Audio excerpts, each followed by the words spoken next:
Welcome to our channel, ladies and gentlemen. I want to begin this analysis by this video here that was taken in 2022 when there were heated campaigns and William Ruto and Rigathi Gachagua had presented themselves as God's choice, and the church literally took a stand and they said, "We are standing with the Deputy President William Ruto. He is our candidate," instead of letting the congregation to scrutinize the presidential candidates and vote for their choice. And they endorsed William Samoei Ruto. Federation of Evangelical and Indigenous Christian Churches of Kenya has endorsed Deputy President William Ruto as their preferred presidential candidate, led by Chairman Samuel Njiriri. The bishops who have promised to campaign for the UDA candidate across the country ahead of the August polls are rooting for Kirinyaga Governor Anne Waiguru to be Ruto's running mate. We are asking our people to elect a president and leaders who are known to be part of us, the leaders who are part of the church, and leaders who fear God, and the leaders who respect our faith. And this time round, we are clear about the choice of our presidential candidate for the 2022 general election.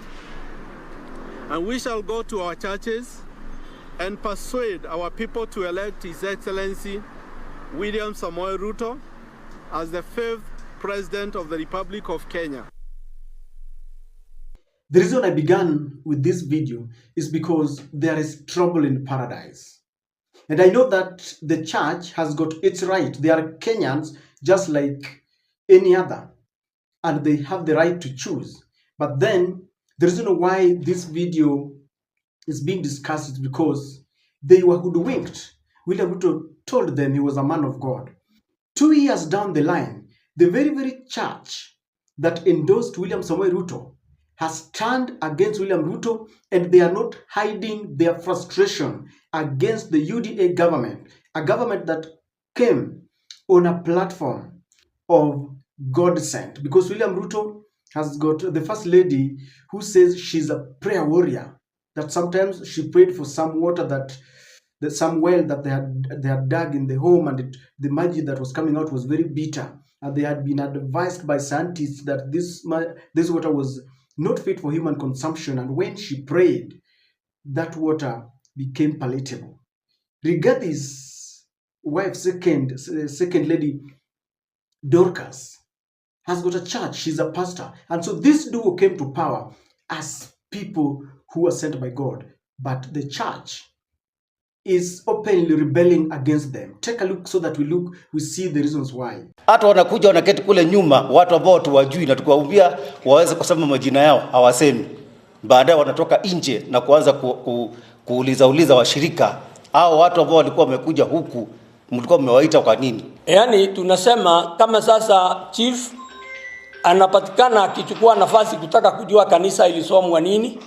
Hawa wabunge pia wanataka, kama wewe ni mbunge wa area ile watu wamekuja, unapiga simu unataka kujua pastor fulani alikuwa anazungumza nini, kwa nini watu fulani walikuja kwa kanisa hii. Sasa inaonyesha ni kanisa ni kama mlango wa kanisa umefungwa na serikali, wao ndio wataamuru watu watakaye kuja kanisani. Tunapokuona waafisa wa polisi wanakuja kuangalia watu wakihubiri wala kile tunahubiri kifire kiko, tunaona hiyo ni jambo ya kufinyiria watumishi, kwa sababu kama sisi watumishi tunafunza na tunahubiri na neno kulingana na ile neno Mungu aliweka ndani ya mtumishi.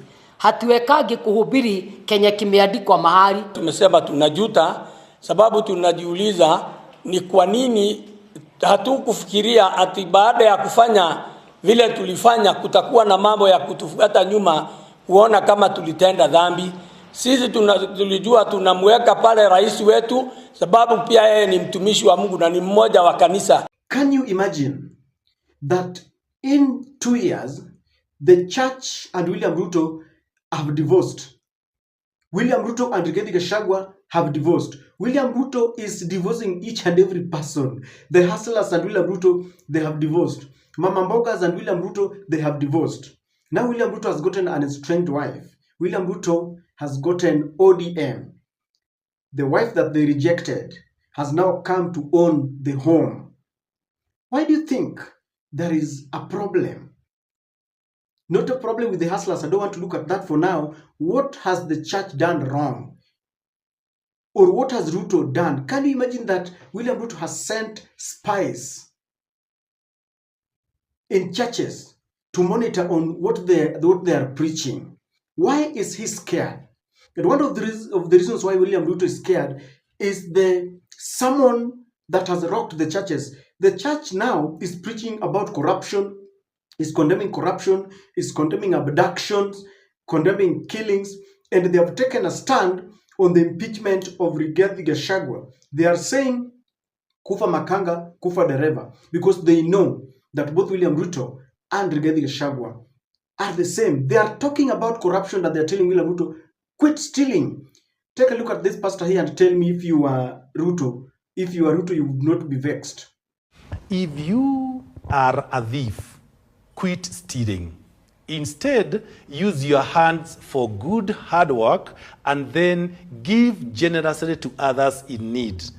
This verse is for the thieves, especially those who are in the thieves who are with us in this mass, na wezi wenye wanatufuata kwa mtandao. Wezi mmesikia? Hapa kunao. Naniangalia aje suspiciously. Ephesians 4:28. Nataka nisome tena ili wezi musikie. If you are a thief. During the Gen Z protests, the church offered a solace to the Gen Zs. I remember they stocked some water, they opened the doors so that when the police was using tear gas and live bullets, Gen Zs would run into the churches and get accommodation there.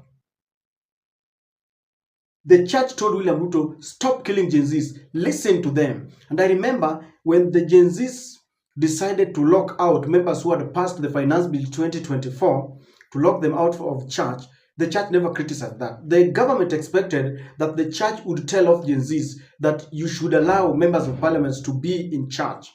But instead of doing that, they supported the Gen Zs. And I remember they gave a platform even to some parents who were saying, we have failed our children. They go to the streets while we sit back and watch. We need to support them.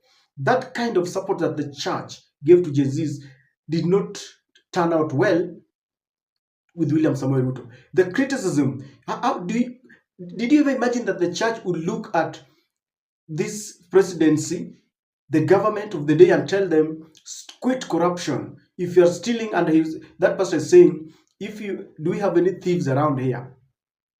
And this is something that they don't like. They know very well that we are going back to the days when the church stood up against against Moi's oppressive government. The church and human rights activists were working together. It is very unfortunate that our church became a shadow of themselves when they joined the government. They were quiet when there was mass corruption and mass stealing. They were quiet when Azimio supporters were being butchered on the street. Now they have just realized that William Ruto has knocked on their door. William Ruto wants to regulate the church. The money that is paid there, I understand that Ruto wants to formulate policies. Some of the churches do not want to account for the money. I don't know whether it is wrong or right. I'm just saying that is what William Ruto wants to do, and they have been vexed completely. They feel used. Again, everyone who supported William Ruto feels used. Mount Kenya feels they were used to disregard their son Uhuru Kenyatta. Now they have been betrayed. Hustlers the same. Mama, everyone feels betrayed. The only people who feels happy about this government are the people who never voted. Like the ODM fraternity are saying, kura yetu ilibiwa, sasa tumerudi mahali petu. That kind of divorce is not good, because William Ruto is now seeking to control the church by doing that, seeking to intimidate them, because when the NIS start going to the churches, they take note of the sermons, then they will be gagging the church. people will not be preaching what has come from the Holy Spirit. They will tend to please some people because that will be the end of the day. It reminds me, Amzee once told me that there was a time in this country when there was something called Mwakenya. I love listening to those stories because the picture that is being painted to me is a very dark picture. I never witnessed it, but from what I've been told, it looks like we are going back to the same.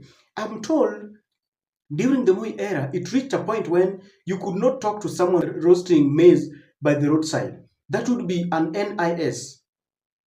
You not go to a place where there's a cobbler, someone who's mending shoes, and you talk freely about politics. That one person would be a government agency.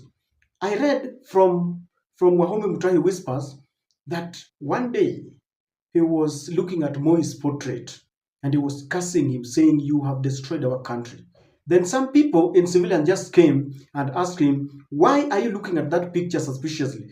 Are you planning anything?" And Wahome, in his writing, those who know, is saying that when I saw those people, I knew very well that they were government agencies. That I told them, before you got inside here, I was looking at that picture and I was telling him, "Mtukufu Rais, Kenya imenawiri kwa mkono wako, wewe ndio kiongozi shupavu ambaye Mungu ametuletea." And I was telling them, I was heaping praises upon that picture because Moi is the best leader, and I was swearing my allegiance to the picture.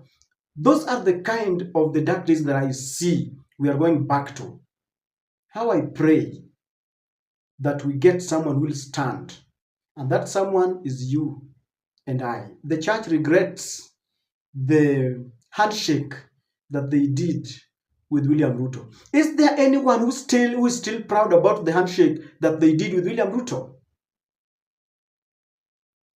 We are yet to see more.